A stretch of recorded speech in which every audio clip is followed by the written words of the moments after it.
What's up, YouTube? This is Josh coming at you, and we've got a milestone for the Nintendo Entertainment System Collection. Stay tuned.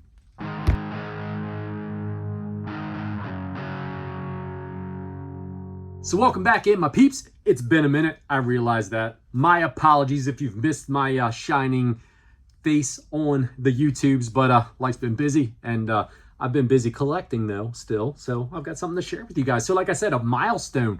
We have finally hit number 600 in the Nintendo Entertainment System Collection. We're going for that full set. 600 licensed games. What we got some unlicensed stuff too on the shelf, and we've got a bonus unlicensed one right here to show you guys as well. But we hit the 600 licensed games. That's actually a pretty big deal. We've been going at this for a while. We've been going at it hard for the past like 4 or 5 years. But prior to that, we've probably when we started doing this, we're talking, I don't know, man, it's been 15, 16 years since we first picked up our first Nintendo games, whatever you want to say. At that time when I finally decided I wanted to get a Nintendo again, relive a little bit of the glory days. So that's when I started this. But 600 of 677. So we've got a few still to go, but we're getting closer and closer. We've got some bangers that we still need, and we've got some bangers right here in this pile right here. So, but before we get into what we picked up, and this is all the Nintendo pickups that I've had pretty much for the entire year of 2025 now. I'm recording this, it's almost the end of April, so we're talking about 4 months worth of Nintendo pickups right here to show you guys. So I think it's about 11 or 12 games. So the beer we have, though, we had to go with something that was kind of, themed a little bit towards the console. We got the Super Brewer Steve. This is a New England hazy IPA from Crooked Crab Brewing Company. Crooked Crab is down in Odenton, Maryland.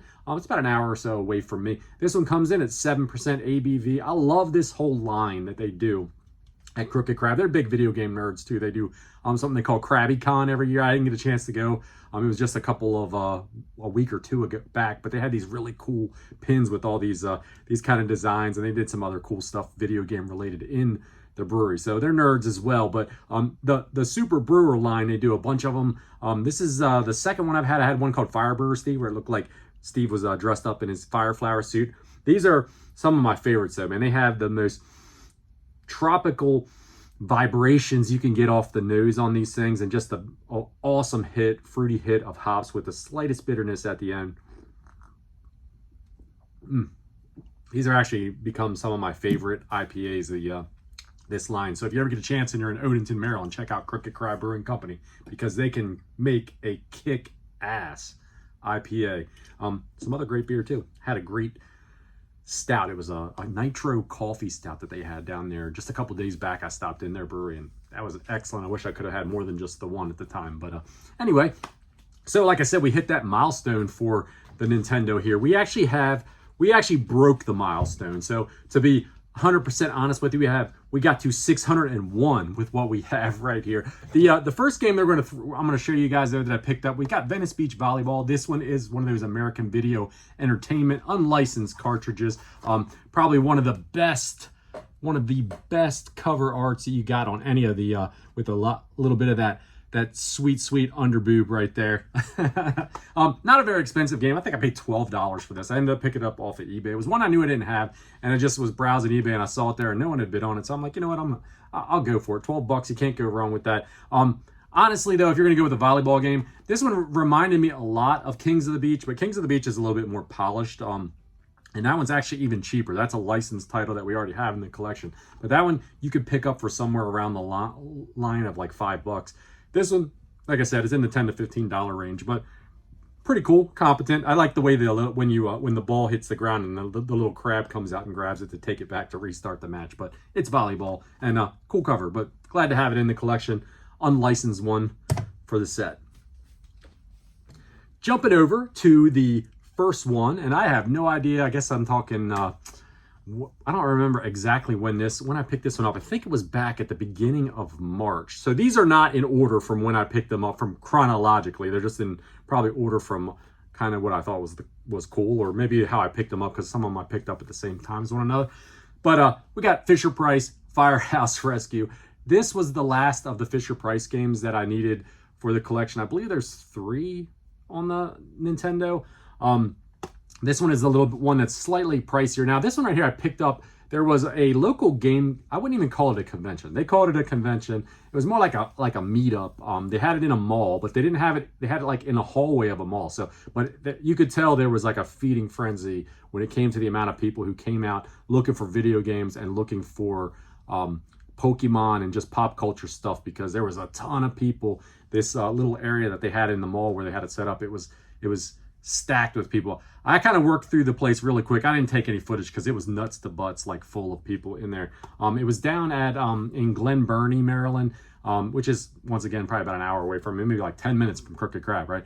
But it was a neat little meetup. This one, the people who sponsored it are a game store that's down there in that Pasadena area, Pasadena Glen Burnie area. I've never been to their store. I think they're more like toys. I think it's called I Got Next Toys. I'll put it up here if I'm correct or incorrect, and I'll fix that. But they were the only ones that had anything that I needed. I browsed through it pretty quick, so I could have missed something. But I was really there keyed in, just looking for a Nintendo, maybe a Nintendo 64 if I saw something I needed. They had a ton of disc-based stuff at different vendors that were there, man. PlayStation, Xbox. Lots of good stuff, but this is the only one I needed. Now, Fisher-Price Firehouse Rescue, this one right here, you've got it. You know what it is all about. You're rescuing people from their houses. It has like this little top-down viewpoint where you go through, and it's almost like a maze where you leave the firehouse and you have to find your way through this like little maze to the place where you got to rescue the people. And then when you do, it goes to this little side-scrolling thing where the little Fisher-Price fire truck, and you have to line your ladder up at the windows of these buildings to get the people out and save them. But definitely one I needed for the set. Happy to have it in the collection. Moving on to the next one. This one was actually one of the most recent of the pickups that I have out of this bunch. I just picked this one up maybe 3 or 4 days back before I'm recording this. We got Beetlejuice. This is one that I wish I would have picked up like 2 years ago before the Beetlejuice 2 movie came out, because this one actually has raised up in price a little bit. I think I paid $42 or $43 for it. I think it booked somewhere in that range of like $40-ish to $50. Now, just a couple years back before the movie, you were able to pick this one up for like 20, 25 bucks. And I just never did, never came across it. So glad to have it in the collection. It's not a bad game.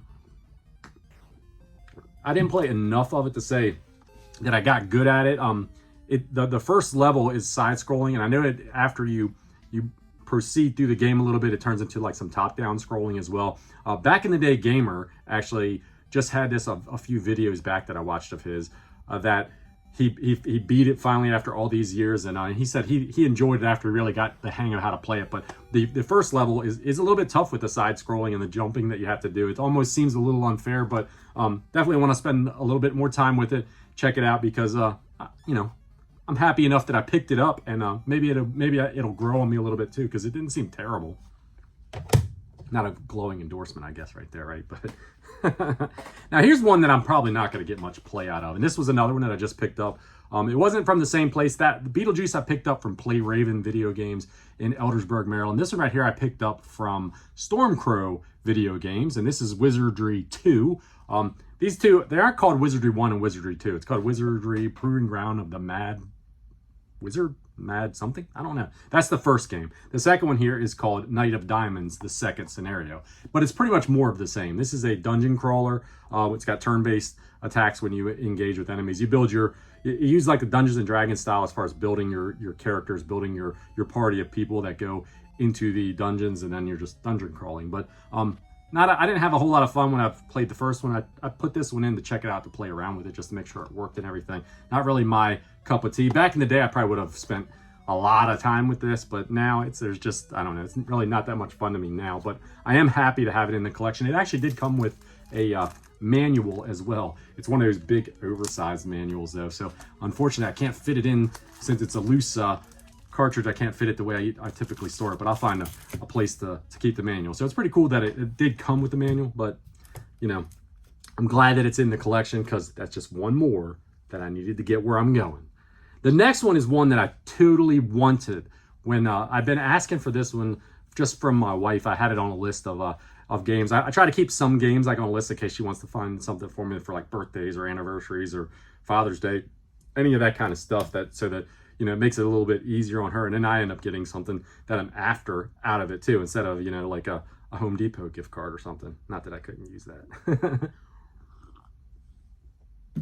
In all seriousness, though, you know, I could use a Home Depot gift card. If anybody wants to send any, just hit me up and I'll give you my address. You can send them on my way. I got lots of stuff around the house I need to do. Joking.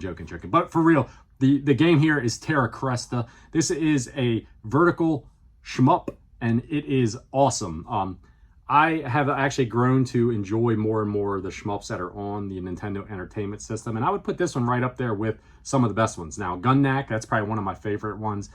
Image Fight's another really good one. Terra Cresta's got an interesting element where, as you upgrade your ship, you start off with a smaller ship, and you can upgrade it like 5 times to make it into a larger ship, and that gives you more firepower, more upgrades and things of that nature. But then it's got this cool element where you could split the ship up so that you could shoot and like cover more space on the screen. You only do it for a limited amount of time, but it really does come in handy if you're like doing boss fights or something like that, where it's like a tough like bullet hell moments. You can split the ship up and kind of, you only have to worry about the main part of the ship when you're maneuvering around the bullets. So it does make it a lot better. But it's a really cool shooter if you guys are interested. It's not nearly as expensive as Gun-Knack. Gun-Knack's one that's up there a little bit. This one right here is running, I believe, around the $50-ish range, $40, $50. I don't know what she paid for it. I kind of try to give her an idea of what these things are worth so she doesn't like super overpay or anything, but super cool to get it. She picked out a really great condition copy as well. This one is just clean.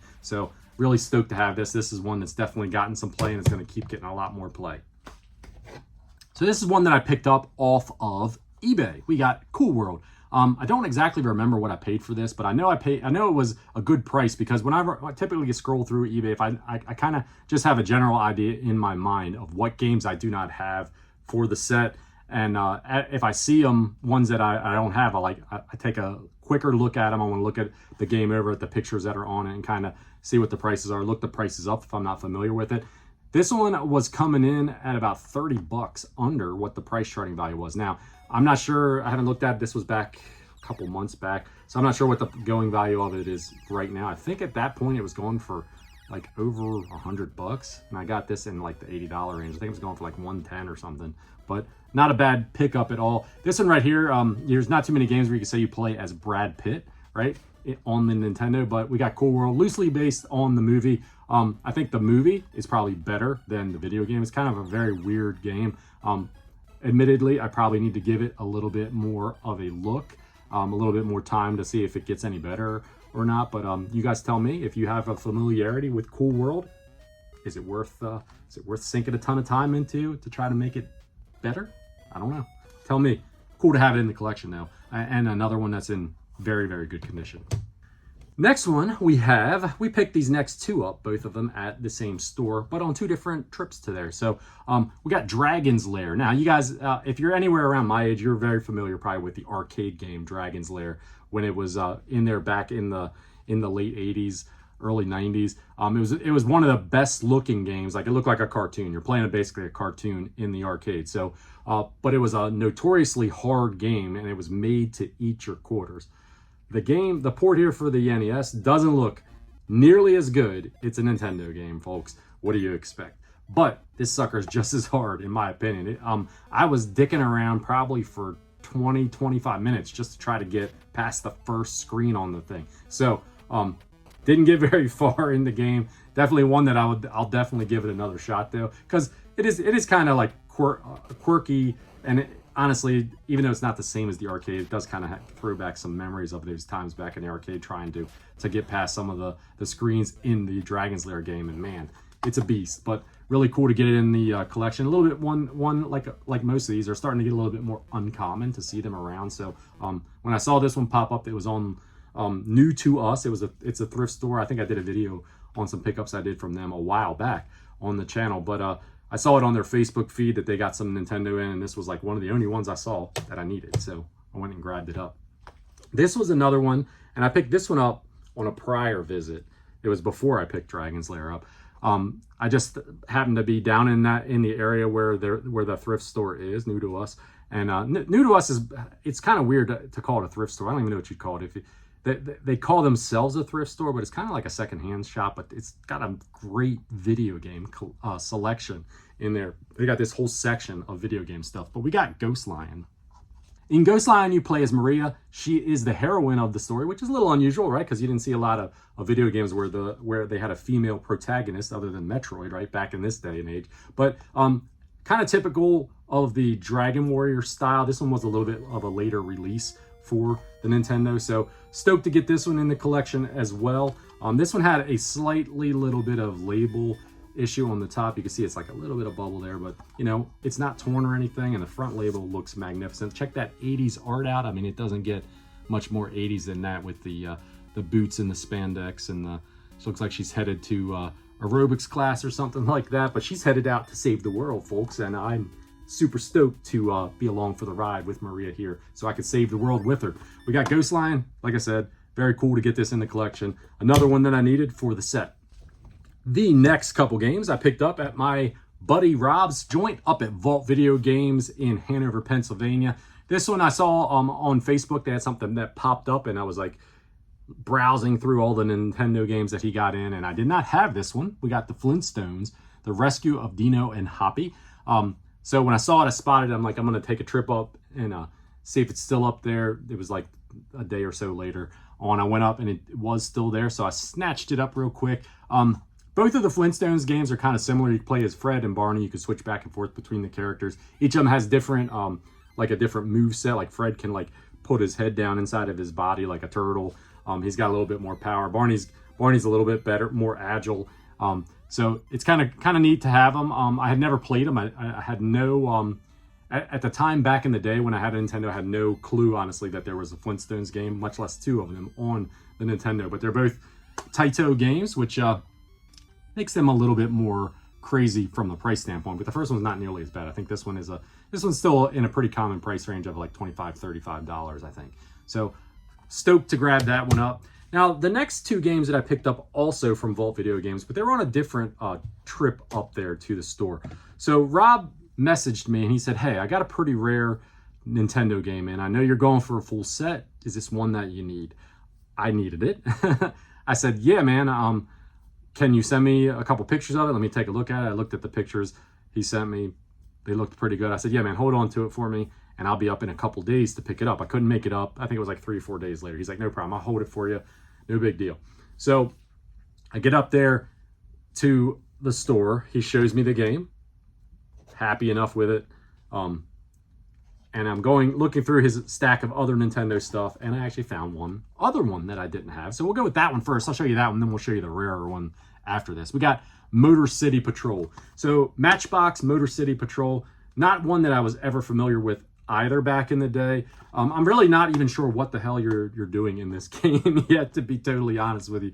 This one right here, it's like a top-down view, and it kind of gives me like a vibe of like almost like Dick Tracy, as far as like the driving through the city vibe. Maybe even like early Grand Theft Auto. Just I know you're driving around, you're like grabbing these like stars through the thing, but I haven't figured out exactly what the hell I'm supposed to do with the car as I drive around. So you know, if you played it and you've got fond memories of it, please tell me in the comments what I'm missing. I definitely need to pop it back in and kind of get more of a feel for it. I don't have a manual or anything to read with this one, so I'm not really sure what. I could look it up, I guess, too, but I just haven't yet. But it was one that I needed for the set, one that I rarely see out and about, so I grabbed it up. The big boy, though, that Rob sent along to me, knocked one of them off the list, folks. We've got Kid Clown in Nightmare World. This one's actually a very cool game. Once again, another one. Never knew anything about this game back in the day. Wasn't on my radar at all. In phenomenal condition that we've got right here. Rob gave me a good price. I took a bunch of stuff that I had that had been laying around here. I'd been trying to trade to other folks. No one seemed like they were interested in it. So I had a few like extra like box Super Nintendo games and some Pokemon games and stuff that I wasn't planning to keep. So I took it all up, traded it all in for it, and got this at a much lower cash price out the door, and I'm stoked that I did. In Kid Clown, it's a platforming game. You use these balloons as let's go back to the plot of the game. So your family gets kidnapped by the Nightmare, and you have to get them back. So you play as Kid Clown, and the balloon dynamics are pretty neat. So you throw balloons, you can jump and you throw balloons, right? You throw these balloons and you can use them as projectiles to take enemies out. You could throw them down and you could jump on them to use them for like a trampoline to make more like tough jumps, higher jumps and stuff like that. And you can even use the balloons to like float like a parachute through the air. So very cool dynamics. One that I definitely want to play with some more, but I was really enjoying myself when I was playing it. And super cool for Rob to give me a call and let me get this in my collection, because it's one that I definitely needed, and it's a big one. And finally, that was game number 600 if you're counting them up from here. But finally, for 601, boy, do I have a bonus game for you. And I was just saying about Night Kid Clown and how getting that one knocked off the list. That's a big one to knock off the list. Let me get a drink of beer.